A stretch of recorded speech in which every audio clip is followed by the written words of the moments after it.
Hi hello എല്ലാവർക്കും സുഖമല്ലേ? Welcome to latest of PSC. അപ്പൊ ലാസ്റ്റ് ക്ലാസ്സിൽ നമ്മൾ പെനിൻസുലാർ പ്ലാറ്റ്യൂ ഉപദ്വീപീയ പീഠഭൂമി എന്ന ഭാഗമാണ് പഠിച്ചുകൊണ്ടിരുന്നത്. അതിന്റെ ക്ലാസിഫിക്കേഷനും വിവിധ ടൈപ്പുകളും എങ്ങനെയാണ് വിവിധ പീഠഭൂമികൾ വരുന്നത് തുടങ്ങിയ കാര്യങ്ങളൊക്കെ നമ്മൾ ഡീറ്റെയിൽ ആയിട്ട് പഠിച്ചു. ഇന്നത്തെ ക്ലാസ്സിൽ നമ്മൾ ആ ഒരു മേഖലയിലെ ക്ലൈമറ്റിക് കണ്ടീഷൻ എന്താണ്, അവിടുത്തെ ജീവജാലങ്ങൾ, അങ്ങനെ കൃഷി തുടങ്ങിയ കാര്യങ്ങളാണ് ഇന്നത്തെ ക്ലാസ്സിൽ നമ്മൾ പഠിക്കാൻ വേണ്ടി പോകുന്നത്. നമ്മൾ SCRT ബേസ് ചെയ്തുകൊണ്ടാണ് ഈ ക്ലാസ് പോകുന്നത്. 9ാം ക്ലാസ്സിലെ SS2 ചാപ്റ്റർ ആണ് നമ്മൾ ഇവിടെ പഠിക്കാൻ വേണ്ടിയിട്ട് ഉപയോഗിച്ചിരിക്കുന്നത്. ഓക്കെ, അപ്പൊ നമുക്ക് ആദ്യം ഉപദ്വീപീയ പീഠഭൂമിയിലെ കാലാവസ്ഥയുമായി ബന്ധപ്പെട്ട കാര്യങ്ങൾ നമുക്ക് പഠിച്ചു വെക്കാം. നമുക്കറിയാം, ഉപദ്വീപീയ പീഠഭൂമിയിൽ നമുക്ക് പൊതുവെ കാണാൻ പറ്റുന്ന കാലാവസ്ഥ എന്ന് പറയുന്നത് ഏതാണ്? ഉഷ്ണമേഖല മൺസൂൺ കാലാവസ്ഥയാണ്. കൃത്യമായിട്ട് പഠിച്ചു വെക്കുക. ഉഷ്ണമേഖല മൺസൂൺ കാലാവസ്ഥയാണ് നമുക്കിവിടെ അനുഭവപ്പെടുന്നത്. ഇമ്പോർട്ടന്റ് ആണ്. അപ്പൊ ഈ ഒരു കാലാവസ്ഥയെ സ്വാധീനിക്കുന്ന ഘടകങ്ങൾ എന്തൊക്കെയെന്ന് നമ്മൾ വിശദമായിട്ട് പഠിച്ചു വെക്കണം. അതായത് നമുക്ക് ആദ്യം നോക്കാനുള്ളത് ഉഷ്ണമേഖലയിലെ സ്ഥാനമാണ്. അതായത് നമ്മുടെ ഉഷ്ണമേഖലയിലെ സ്ഥാനം എങ്ങനെയാണെന്ന് നമുക്ക് നോക്കാം. നമുക്കറിയാം, നമ്മൾ ഭൂമിയിലെ നിങ്ങൾക്ക് പാരലൽ ഓഫ് ലാറ്റിറ്റ്യൂഡ്സ് അറിയായിരിക്കും. ഇവിടെ ഇക്വേറ്റർ വരുന്നു, മുകളില് ട്രോപ്പിക് ഓഫ് ക്യാൻസർ വരുന്നു, താഴെ ട്രോപ്പിക് ഓഫ് കാപ്രിക്കോൺ വരുന്നു. സോ ഈ ട്രോപ്പിക് ഓഫ് ക്യാൻസറിനും ട്രോപ്പിക് ഓഫ് കാപ്രിക്കോണും ഇടയിൽ വരുന്ന ഈ ഭാഗങ്ങളെ നമ്മൾ എന്തെന്ന് വിളിക്കാറുണ്ട്? ഉഷ്ണമേഖല എന്ന് വിളിക്കാറുണ്ട്. ഇന്ത്യയുടെ കേസ് എടുത്ത് നോക്കുകയാണെങ്കിൽ ഇങ്ങനെ എന്ത് പോകുന്നുണ്ട്? ട്രോപ്പിക് ഓഫ് ക്യാൻസർ നമ്മുടെ ഗുജറാത്തിന്റെ ഇതിലേക്ക് കയറി ഇങ്ങോട്ട് ഇങ്ങനെ പോകുന്നുണ്ട്. നമ്മുടെ ഇക്വേറ്റർ വരുന്നത് എവിടെയാണ്? താഴെയാണ് ഇക്വേറ്റർ വരുന്നത്. സോ ഇതിന്റെ ഇടയിലുള്ള ഈ ഭാഗത്തിനെയൊക്കെ നമുക്ക് എന്തെന്ന് വിളിക്കാം? ഉഷ്ണമേഖല എന്ന് വിളിക്കാം. സോ നമ്മുടെ ഇന്ത്യയുടെ ഈ ഒരു ഉപദ്വീപ് ഇരിക്കുന്ന ഭാഗം എന്ന് പറയുന്നത് ഉഷ്ണമേഖലയിലാണ്. സോ ഉഷ്ണമേഖലയിലെ സ്ഥാനം എന്തിനെ സ്വാധീനിക്കുന്നുണ്ട്? നമ്മുടെ കാലാവസ്ഥയെ സ്വാധീനിക്കുന്നുണ്ട്. അതുപോലെ തന്നെ നമ്മുടെ ഉപദ്വീപിന്റെ സവിശേഷ ആകൃതി കാലാവസ്ഥയെ സ്വാധീനിക്കുന്നുണ്ട്. സമുദ്രത്തിൽ നിന്നുള്ള അകലം സ്വാധീനിക്കുന്നുണ്ട്. പർവ്വതങ്ങളുടെ കിടപ്പ്, മൺസൂൺ കാറ്റിന്റെ ഗതി, ഈ കാരണങ്ങളൊക്കെ എന്തിനെ സ്വാധീനിക്കുന്നതാണ്? നമ്മുടെ കാലാവസ്ഥയെ സ്വാധീനിക്കുന്ന ഘടകങ്ങളാണ്. കൃത്യമായിട്ട് പഠിച്ചു വെക്കണം. ചോദ്യം വരാൻ സാധ്യതയുണ്ട്. ഓക്കെ, സ്റ്റേറ്റ്മെന്റ് ഒക്കെ ആയിട്ട് ചോദ്യം വരാൻ സാധ്യതയുള്ള ഏരിയ ആണ്. പഠിച്ചു വെക്കുക. ഇനി നമുക്ക് ഇവിടുത്തെ മറ്റു കാലാവസ്ഥയുടെ കേസ് എടുത്ത് നോക്കുകയാണെങ്കിൽ നമ്മുടെ ഉഷ്ണകാലത്ത് ഈ ഒരു ഭാഗത്ത് ശരാശരി ടെമ്പറേച്ചർ എന്ന് പറയുന്നത് 30 ഡിഗ്രി സെൽഷ്യസിന് മുകളിലായിരിക്കും. ഇനി മാർച്ച് മാസത്തിലൊക്കെ ഡെക്കാൻ പീഠഭൂമിയുടെ താപനില എന്ന് പറയുന്നത് ഒരു 38 ഡിഗ്രി സെൽഷ്യസ് വരെയൊക്കെ എന്ത് ചെയ്യാറുണ്ട്? 30 to 38 ഡിഗ്രി സെൽഷ്യസ് വരെയൊക്കെ ഉയരാറുണ്ടെന്നും പഠിച്ചു വെക്കുക. അതുപോലെ തന്നെ നമ്മുടെ പശ്ചിമഘട്ടം വെസ്റ്റേൺ ഗട്ട്സിലെ ഉയർന്ന ഭാഗങ്ങളിലൊക്കെ പൊതുവെ കുറഞ്ഞ താപനിലയാണ് രേഖപ്പെടുത്താറുള്ളത്. അപ്പൊ നമുക്കറിയാം, വെസ്റ്റേൺ ഗട്ട്സ് എന്ന് പറയുന്നത് നോർത്തിൽ നിന്നും സൗത്തിലേക്ക് പോകുമ്പോൾ അതിന്റെ ഉയരം കൂടി വരുന്നുണ്ട്. നമുക്ക് ഇടുക്കിയുടെ ഒക്കെ ഭാഗത്ത് കാണുമ്പോൾ മനസ്സിലാകും അവിടെ ടെമ്പറേച്ചർ എന്താണ്? ടെമ്പറേച്ചർ കുറവാണ്. ഓക്കെ, ഇനി നമുക്ക് പീഠഭൂമിയുടെ ഉൾപ്രദേശങ്ങളിലോട്ടേക്ക് നോക്കാം. ഉൾപ്രദേശങ്ങളിൽ ദൈനിക താപാന്തരം വളരെ കൂടാറുണ്ട് ശൈത്യകാലത്ത്. എന്താണ് ദൈനിക താപാന്തരം എന്ന് വെച്ചിട്ടുണ്ടെങ്കിൽ, അതായത് ഒരു ദിവസം ഒരു പ്രദേശത്ത് അനുഭവപ്പെടുന്ന ഉയർന്ന ടെമ്പറേച്ചറിന്റെയും അതുപോലെ തന്നെ ഏറ്റവും കുറഞ്ഞ ടെമ്പറേച്ചറും, ഉയർന്ന താപനിലയും കുറഞ്ഞ താപനിലയും തമ്മിലുള്ള ആ ഒരു ഡിഫറൻസിനെയാണ് നമ്മൾ എന്തെന്ന് വിളിക്കുന്നത്? ഡൈറൂണൽ റേഞ്ച് ഓഫ് ടെമ്പറേച്ചർ അല്ലെങ്കിൽ ദൈനിക താപാന്തരം എന്ന് പറയുന്നത്. ഇനി നമുക്കറിയാം, നമ്മൾ പീഠഭൂമി എന്ന് പഠിച്ചപ്പോൾ പീഠഭൂമി എന്ന് പറയുന്നത് ഉപദ്വീപീയ പീഠഭൂമി, ഉപദ്വീപിന്റെ ഉള്ളിൽ എന്നാണ് പഠിച്ചിരിക്കുന്നത്. അപ്പൊ ഉപദ്വീപിന് പുറത്ത് പീഠഭൂമി ഉണ്ടോ നോക്കാം. ഉപദ്വീപിന് പുറത്ത് പീഠഭൂമി ഉണ്ട്. ഉപദ്വീപിന് പുറത്ത് നമുക്ക് രാജസ്ഥാന്റെ ഭാഗത്ത്, അതായത് ജയ്സാൽമീറിൽ കാണപ്പെടുന്ന മാർബിളൊക്കെ കൊണ്ട് എന്തുണ്ടായിട്ടുണ്ട്? കായാന്തരിത ശിലാനിർമ്മിത ഭാഗങ്ങളുണ്ട്. അത് പീഠഭൂമിയുടെ ഭാഗമായിട്ടാണ് കണക്കാക്കുന്നത്. അതുപോലെ തന്നെ നമ്മുടെ മേഘാലയയുടെ, അതായത് വടക്ക് കിഴക്കായിട്ട് കിടക്കുന്ന മേഘാലയൻ പ്ലാറ്റ്യൂവിന്റെ ഭാഗം ഈ ഒരു നമ്മുടെ ശരിക്കുള്ള നമ്മുടെ പീഠഭൂമിയിൽ നിന്നും വേർപെട്ട് നിന്നിട്ടുള്ളതാണെന്നാണ് പറയുന്നത് കേട്ടോ. ഓക്കെ, അപ്പൊ അതൊന്ന് പഠിച്ചു വെച്ചോളൂ. ജസ്റ്റ് വായിച്ചൊന്ന് വിട്ടാൽ മതി. ആ ഒരു ടേബിൾ വായിച്ചു വിട്ടാൽ മതിയാകും. അപ്പൊ നമുക്കിനി ഈ ഒരു മേഖലയിലെ മഴയുടെ അളവുമായി ബന്ധപ്പെട്ട കാര്യങ്ങൾ നോക്കാം. നമുക്ക് വെസ്റ്റേൺ ഗട്ട്സിന്റെ വെസ്റ്റേൺ സൈഡ് ഒഴികെയുള്ള പീഠഭൂമിയുടെ പ്രദേശങ്ങളിൽ നമുക്ക് വളരെ മിതമായിട്ടുള്ള രീതിയിലാണ് മഴ ലഭിക്കാറുള്ളത്. അപ്പൊ നമുക്ക് ഏകദേശം ഒരു മഴ ഈ ഒരു മൺസൂൺ ടൈമിൽ നമുക്ക് എങ്ങനെയാണ് മഴ ലഭിക്കുന്നത്, എത്ര സെന്റിമീറ്റർ ആണ് മഴ ലഭിക്കുന്നതെന്ന് നിങ്ങൾ ഇവിടെ പഠിച്ചു വെക്കേണ്ടതായിട്ടുണ്ട്. ഏകദേശം 250 സെന്റിമീറ്റർ തൊട്ടിട്ട് 400 സെന്റിമീറ്റർ വരെയാണ് നമ്മുടെ ഈ ഒരു മൺസൂൺ ടൈമിൽ നമുക്ക് മഴ ലഭിക്കുന്നത്. അതായത് തെക്ക് പടിഞ്ഞാറൻ മൺസൂണിന്റെ ടൈമിൽ നമുക്ക് മഴ ലഭിക്കുന്നത്. അപ്പം ഈ സമയത്ത് നമുക്ക് കൂടുതലായിട്ട് മഴ ലഭിക്കുന്നത് എവിടെയാണ്? വെസ്റ്റേൺ ഗട്ട്സിന്റെ ഭാഗത്തും പടിഞ്ഞാറൻ തീരത്തിന്റെ ഭാഗത്തും ആണ് നമുക്ക്, അല്ലെങ്കിൽ പശ്ചിമഘട്ടത്തിന്റെ പടിഞ്ഞാറൻ ഭാഗത്തുമാണ് നമുക്ക് കൂടുതലായിട്ട് മഴ ലഭിക്കുന്നത്. എന്നാൽ ഇതേ സമയം ഇവിടെ വരയ്ക്കാം, വെസ്റ്റേൺ ഗട്ട്സിന്റെ പടിഞ്ഞാറൻ സൈഡിൽ നമുക്ക് മഴ ലഭിക്കുന്നുണ്ട്. പക്ഷെ ഇതേ സമയം നമുക്ക് ഈസ്റ്റേൺ ഭാഗത്തോട്ടേക്ക് നോക്കുമ്പോൾ എന്ത് ലഭിക്കുന്നില്ല? ഈസ്റ്റേൺ ഭാഗത്തോട്ടേക്ക് ഈ ഒരു തെക്ക് പടിഞ്ഞാറൻ മൺസൂണിന്റെ മഴ അത്ര അധികം ലഭിക്കുന്നില്ല എന്നും കൂടി നിങ്ങൾ മനസ്സിലാക്കി വെക്കുക. ഇങ്ങോട്ടേക്ക് മഴയുടെ അളവ് അധികം ലഭിക്കുന്നില്ല. ഓക്കെ, അപ്പൊ അവിടെ ലഭിക്കുന്ന മഴ എന്ന് പറയുന്നത് 50 സെന്റിമീറ്ററിലും കുറവാണ് ആ ഒരു ഭാഗത്ത് മഴ ലഭിക്കുന്നുള്ളൂ. കാരണം ഈ ഒരു ഏരിയ എന്ന് പറയുന്നത് എന്താണ്? ഇവിടെ നമ്മുടെ വെസ്റ്റേൺ ഗട്ട്സ് ഉണ്ട്. ഈ ഇപ്പുറത്ത് കിടക്കുന്ന ഏരിയ എന്ന് പറയുന്നത് മഴ നിഴൽ പ്രദേശമാണ്, അഥവാ റെയിൻ ഷാഡോ റീജിയൻ ആണ്. അപ്പൊ നമുക്ക് റെയിൻ ഷാഡോ എന്താണ് മഴനിഴൽ പ്രദേശം എന്ന് നമുക്ക് പഠിച്ചു വെക്കണം. നിങ്ങൾക്ക് ഈ ഒരു പിക്ചർ കണ്ടാൽ മനസ്സിലാക്കാൻ വേണ്ടി സാധിക്കും. ഇവിടുന്ന് കടലിൽ നിന്നും നമ്മുടെ കടലിൽ നിന്നും വരുന്ന അതായത് കടലിൽ നിന്നും ഇവാപറേറ്റഡ് ആയിട്ട് വരുന്ന ഈർപ്പം വഹിച്ചുകൊണ്ട് വരുന്ന കാറ്റുകൾ എന്ത് ചെയ്യുന്നു? കാറ്റുകൾ ഇവിടുത്തെ പർവ്വതങ്ങളിൽ തട്ടുന്നു. ഇവിടുത്തെ പർവ്വതങ്ങളിൽ തട്ടി ഇത് മുകളിലോട്ടേക്ക് വരും. ഓക്കെ, ഈ ചൂടുള്ള കാറ്റ് മുകളിലോട്ടേക്ക് വീഴുന്നു. മുകളിലോട്ടേക്ക് ഉയരുമ്പോൾ ഇത് എന്ത് ചെയ്യും? മുകളിലെത്തി അത് തണുക്കും. മുകളിലെത്തിയത് തണുക്കുമ്പോൾ അതിന് നമ്മൾ കണ്ടൻസ് ചെയ്യാന്ന് പറയും, കണ്ടൻസേറ്റ് ചെയ്യാന്ന് പറയും. ആ കണ്ടൻസേറ്റ് ചെയ്യുന്നത് പല രീതിയിൽ കണ്ടൻസേറ്റ് ചെയ്യാം. അതിലൊരു ഫോം ഓഫ് കണ്ടൻസേഷൻ ആണ് മേഘമാവുന്നത്, ക്ലൗഡ് ഫോം ചെയ്തത്. സോ ഇത്തരത്തിൽ ഈർപ്പം വഹിച്ചെത്തിയ മേഘങ്ങൾ ഈ പർവ്വതങ്ങളിൽ തട്ടി പർവ്വതങ്ങളുടെ മുകളിലെത്തി അത് എന്താകുന്നു? കണ്ടൻസേഷൻ സംഭവിക്കുന്നു, അഥവാ മേഘമായിട്ട് മാറുന്നു. ഓക്കെ, ഇത് ഘനീഭവനം. കണ്ടൻസേഷൻ വെച്ചാൽ ഘനീഭവനം എന്നാണ് മലയാളം. അപ്പൊ ഘനീഭവിച്ച് ഇവിടെ എന്ത് രൂപപ്പെടുന്നു? മഴമേഘങ്ങൾ രൂപപ്പെടുന്നു. അത് തണുത്തിട്ട് ഈ മഴമേഘങ്ങൾ തണുത്ത് അതിന് കനം കൂടി അത് എന്ത് ചെയ്യുന്നു? ഡെൻസിറ്റി കൂടിയിട്ട് അത് പല രീതിയിൽ എന്ത് ചെയ്യും? പെർസിപ്പിറ്റേറ്റ് ചെയ്യും. പെർസിപ്പിറ്റേഷൻ പല രീതിയിൽ സംഭവിക്കാം. അതിപ്പം വെള്ളമായിട്ട് വീഴുന്നതിനെ നമ്മൾ മഴ എന്ന് വിളിക്കും. അതുപോലെ തന്നെ ഐസ് കട്ടയായിട്ടാണ് വീഴുന്നതെങ്കിൽ നമ്മൾ അതിനെ എന്താണ്? ആലിപ്പഴം, ഹെയിൽ സ്റ്റോം എന്ന് പറയും. അങ്ങനെ പല രീതിയിൽ എന്ത് സംഭവിക്കാം? പെർസിപ്പിറ്റേഷൻ സംഭവിക്കാം. സോ ഇവിടെ നമ്മൾ വെള്ളമായിട്ട് വീഴുമ്പോൾ നമ്മൾ അതിനെ മഴ എന്ന് വിളിക്കുന്നു. സോ ഇത്തരത്തിൽ ക്ലൗഡ് ഫോം ചെയ്യുന്നു. ഇവിടെ എന്ത് ലഭിക്കുന്നു? ഇവിടെ മഴ ലഭിക്കുന്നു. ഓക്കെ, ഈ ഒരു ഭാഗത്ത്, അതായത് പർവ്വതത്തിന്റെ ഈ ഒരു ചെരുവിലാണ് നമുക്ക് മഴ ലഭിക്കുന്നത്. ഈ ഒരു ചെരുവിലാണ് നമുക്ക് മഴ ലഭിക്കുന്നത്. എന്നാൽ അതേസമയം ഇത് കാറ്റ് വരുന്ന സൈഡാണ് ഈ ഒരു സൈഡ് എന്ന് പറയുന്നത്. എന്നാൽ കാറ്റിന്റെ ഓപ്പോസിറ്റ് ആയിട്ടുള്ള ഈ ഒരു ഭാഗത്ത് എന്ത് ലഭിക്കുന്നില്ല? ഈ ഒരു ഭാഗത്ത് മഴ ലഭിക്കുന്നില്ല. അതെന്തുകൊണ്ടാണ്? ഈ ഓപ്പോസിറ്റ് കിടക്കുന്ന ഭാഗത്ത് ഉള്ള വായു എന്ന് പറയുന്നത് എന്താണ്? ഈർപ്പരഹിതമാണ്. അതായത് നമ്മൾ ഈ ഒരു സൈഡിലോട്ടേക്ക് പോകുന്ന കാറ്റിൽ എന്തുണ്ട്? ഈർപ്പത്തിന്റെ അളവുണ്ട്. അതുകൊണ്ടാണ് അത് അത്തരത്തിൽ കണ്ടൻസേഷൻ സംഭവിക്കുകയും മഴയായിട്ട് പെയ്യുകയും ചെയ്യുന്നത്. എന്നാൽ ഇപ്പുറത്തെ സൈഡിൽ, കാറ്റിന്റെ ഓപ്പോസിറ്റ് നിൽക്കുന്ന സൈഡിൽ ഇവിടുത്തെ വായുവിന് അവിടുത്തെ കാറ്റ് എന്ന് പറയുന്നത് ഈർപ്പരഹിതമായിട്ടുള്ള കാറ്റാണ്. അതുകൊണ്ട് തന്നെ അവിടെ എന്തുണ്ടാവില്ല? അവിടെ മഴ ലഭിക്കില്ല. സോ ഈ ഒരു ഭാഗത്തിനെയാണ് നമ്മൾ എന്തെന്ന് വിളിക്കുന്നത്? മഴനിഴൽ പ്രദേശം എന്ന് വിളിക്കുന്നത്. അപ്പൊ നമുക്ക് നോക്കാം. നമ്മുടെ വെസ്റ്റേൺ ഗട്ട്സ് ഇവിടെ എടുത്ത് നോക്കുന്നു. നമ്മുടെ ഈ ഒരു ഭാഗം എന്താണ്? ഈ ഒരു ഭാഗം എന്ന് പറയുന്നത് മഴ ലഭിക്കുന്ന പ്രദേശം. ഇപ്പുറം കിടക്കുന്ന നമ്മുടെ തമിഴ്നാടിന്റെ ഭാഗമൊക്കെ എന്താണ്?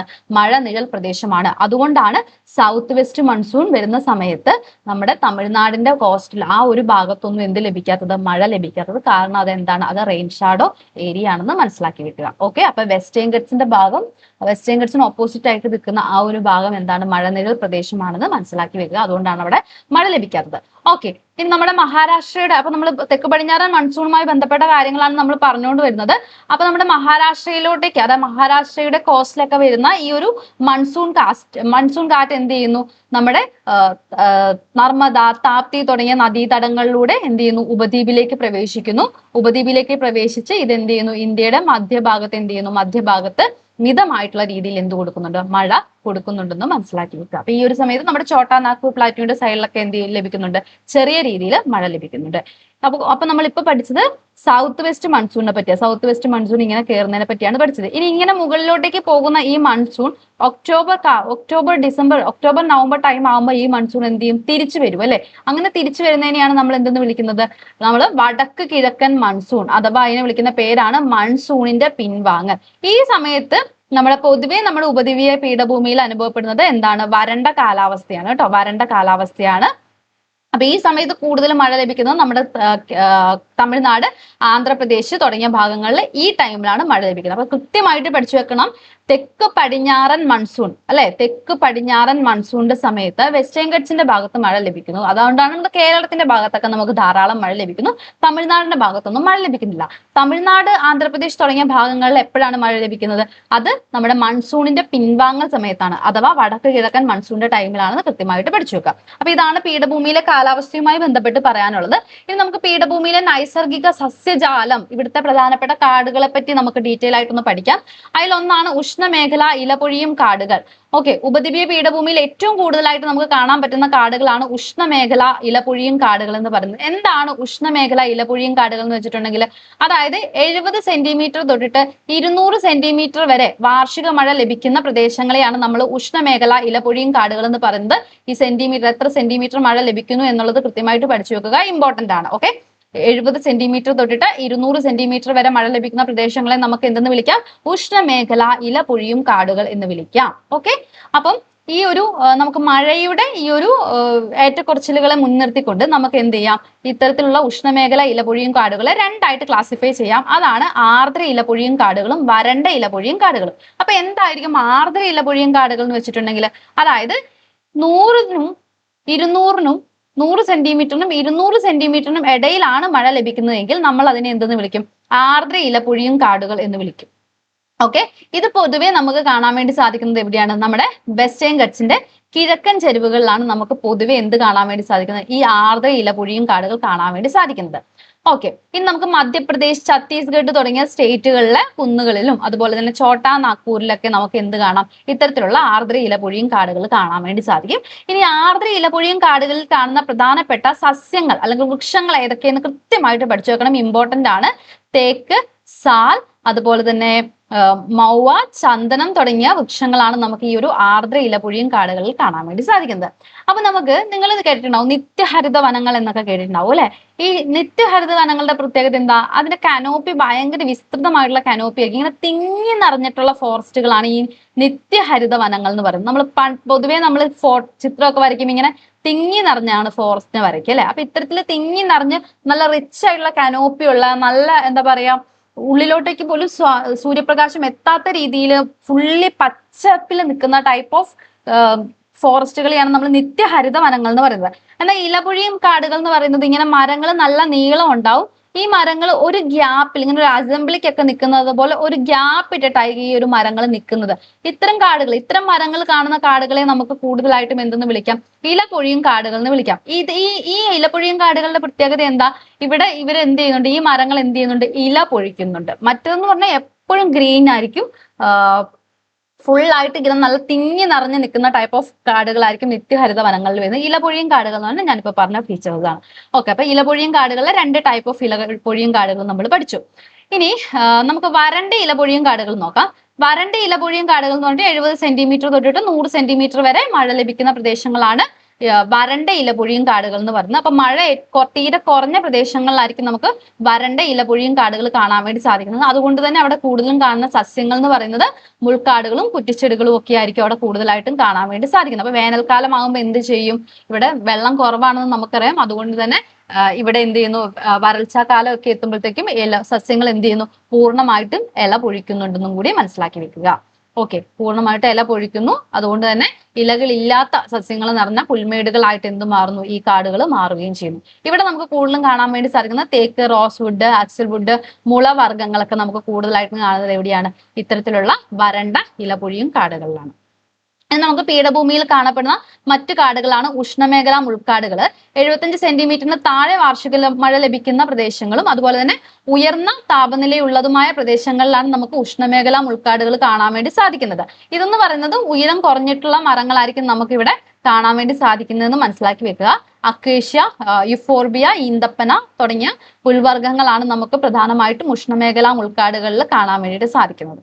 ഓക്കെ, അപ്പൊ ഇത് പ്രധാനമായിട്ടും കാണുന്ന സ്റ്റേറ്റുകൾ മഹാരാഷ്ട്ര, കർണാടകം, ഈ ഒരു സ്റ്റേറ്റുകളിലെ അർദ്ധ മരുപ്രദേശങ്ങളിലും അതുപോലെ തന്നെ ആന്ധ്രാപ്രദേശ്, തെലങ്കാന, തമിഴ്നാട് തുടങ്ങിയ വരണ്ട പ്രദേശങ്ങളിലുമാണ് ഉഷ്ണമേഖലാ മുൾക്കാടുകൾ നമുക്ക് കാണാൻ വേണ്ടി സാധിക്കുന്നത്. ഇനി അടുത്തത് ദക്ഷിണ പർവ്വത വനങ്ങളാണ്. അതായത് പീഠഭൂമിയുടെ ഉയർന്ന പ്രദേശങ്ങളായിട്ടുള്ള ഇപ്പൊ പശ്ചിമഘട്ടം, വിന്ധ്യ നിരകള്, നീലഗിരി ഹിൽസ് തുടങ്ങിയ ഭാഗങ്ങളിലൊക്കെ കാണുന്ന സസ്യജാലങ്ങളെ നമ്മൾ എന്തെന്ന് വിളിക്കുന്നു? ദക്ഷിണ പർവ്വത വനങ്ങൾ എന്ന് വിളിക്കുന്നു.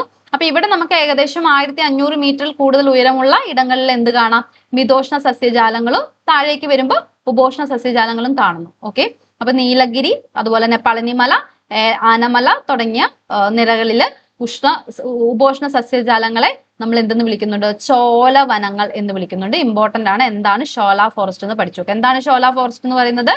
ഇപ്പം നീലഗിരി, പളനി ഹിൽസ്, ആനമല തുടങ്ങിയ തുടങ്ങിയ ഭാഗങ്ങളിലെ ഉപോഷ്ണ സസ്യജാലങ്ങളെയാണ് നമ്മൾ എന്തെന്ന് വിളിക്കുന്നത്?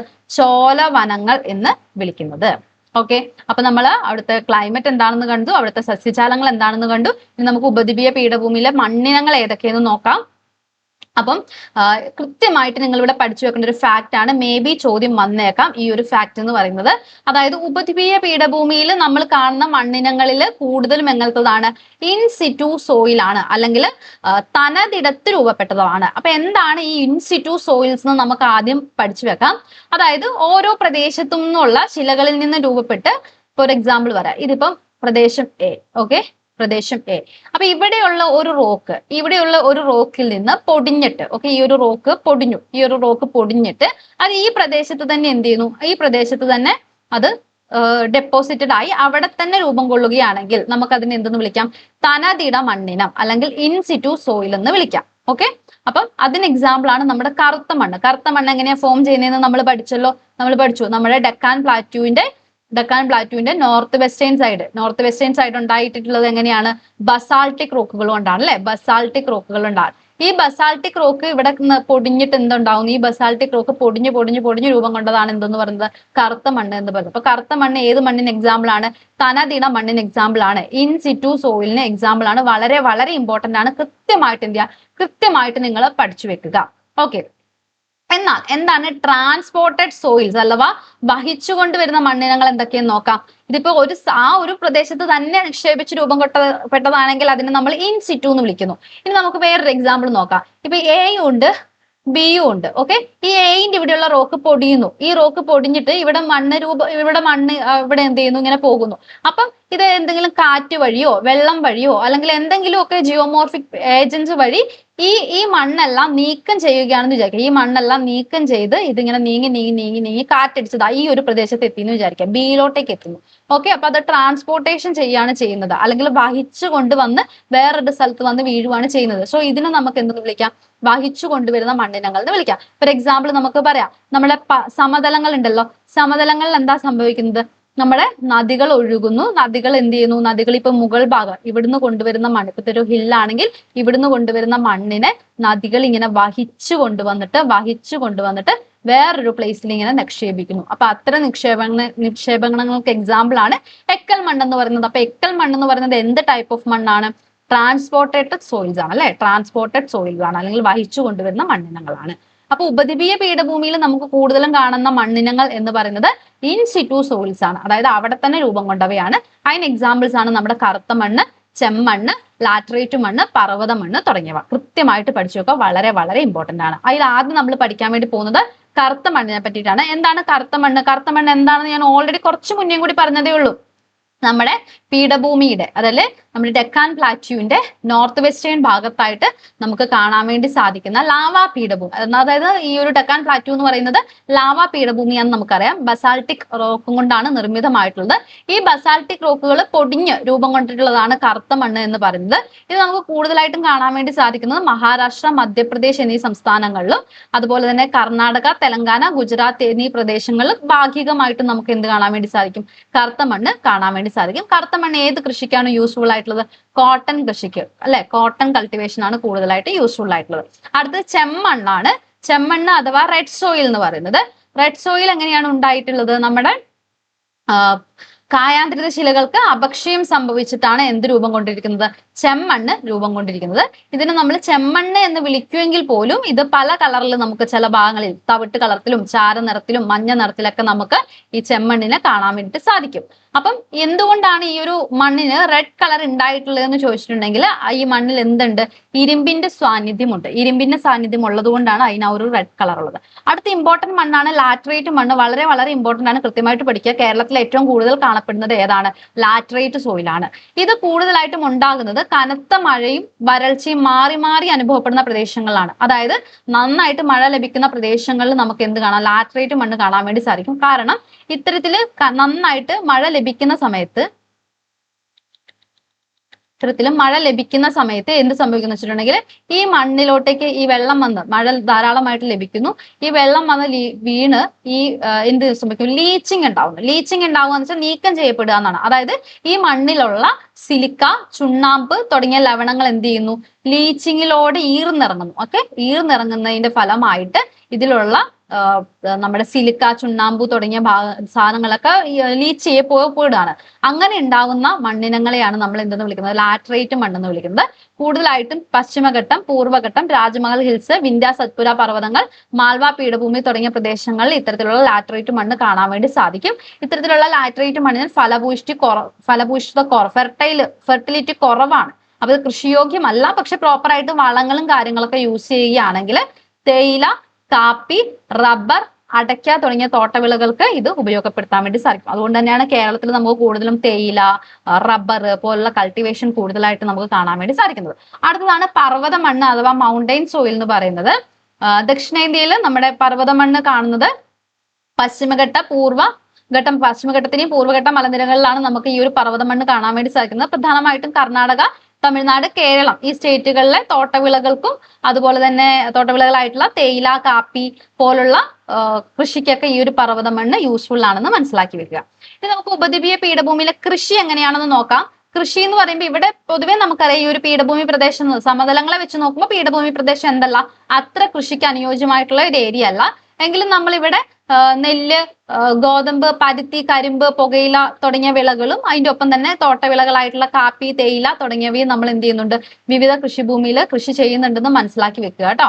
അതൊന്ന് മനസ്സിലാക്കി വെക്കുക. ഇവിടെ നമ്മൾ ഏറ്റവും കൂടുതൽ പ്രാധാന്യം കൊടുക്കുന്നത് തീർച്ചയായിട്ടും എന്ത് വിളകൾക്കാണ്? തോട്ടവിളകൾക്കാണ്. ഓക്കെ, പ്രധാനമായിട്ടും തേയില, കാപ്പി തുടങ്ങിയ വിളകൾ ധാരാളമായിട്ട് നമുക്ക് പശ്ചിമഘട്ടത്തിൽ കാണാൻ വേണ്ടി സാധിക്കും.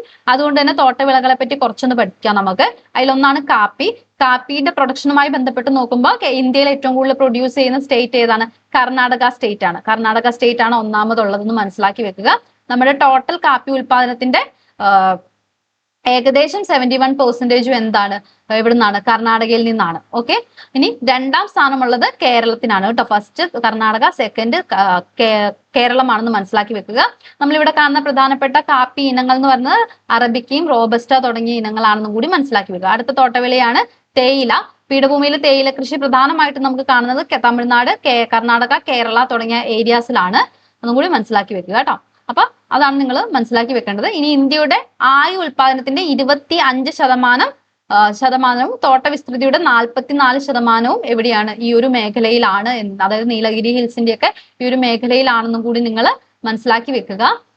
അപ്പൊ ധാരാളമായിട്ട് തേയില ഇവിടെ ഉൽപ്പാദിപ്പിക്കപ്പെടുന്നുണ്ട്. ഈ ഒരു ഏരിയയിൽ തേയില ധാരാളമായിട്ട് ഉൽപ്പാദിപ്പിക്കപ്പെടുന്നുണ്ട് എന്നുള്ള കാര്യം കൂടി നിങ്ങൾ മനസ്സിലാക്കി വെക്കുക കേട്ടോ.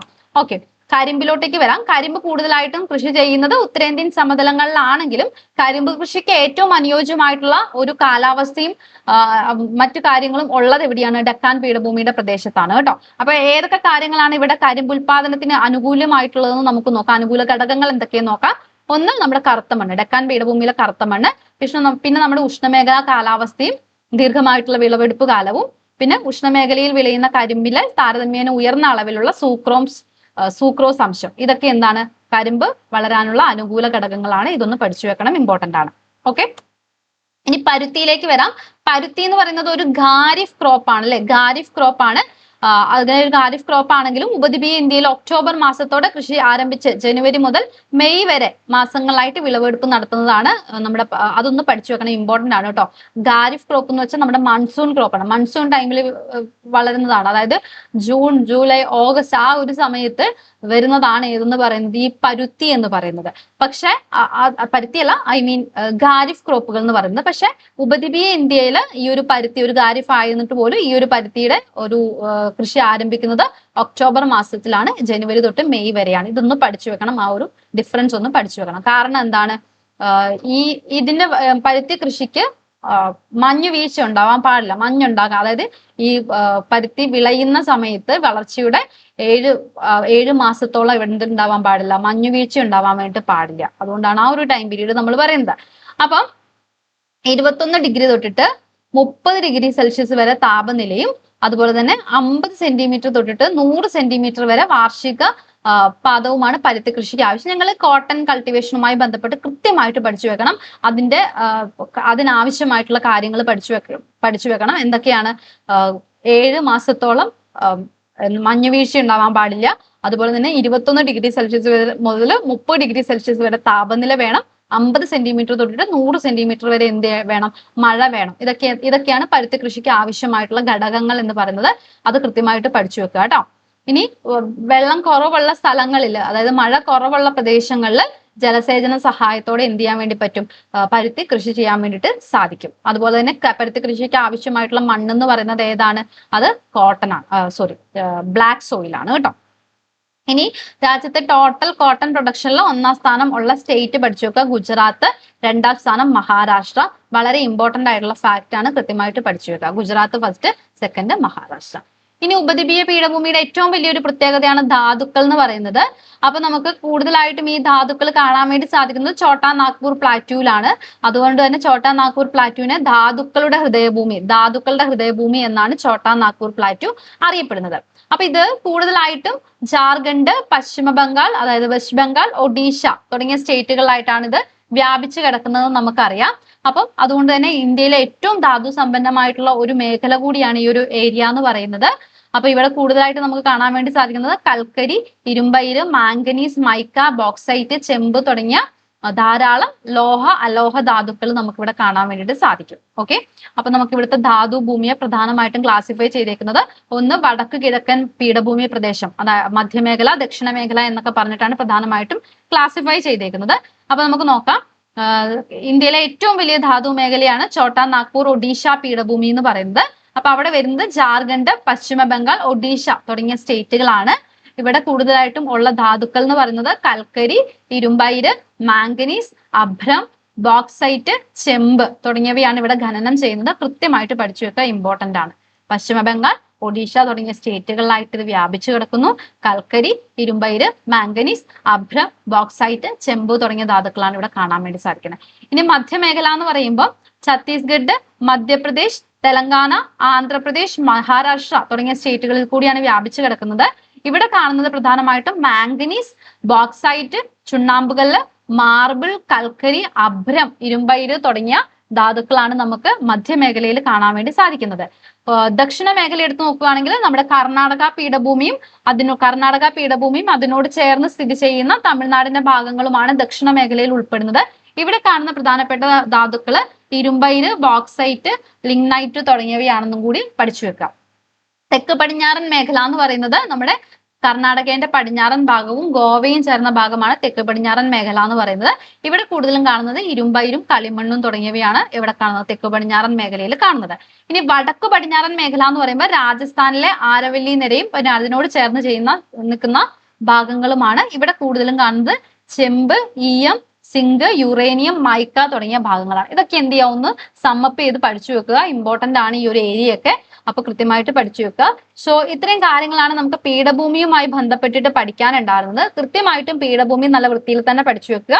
ചോദ്യങ്ങൾ ഒരുപാട് ഇവിടെ നിന്ന് വരാൻ സാധ്യതയുണ്ട്. സോ കൃത്യമായിട്ടും പഠിച്ചു വെക്കുക.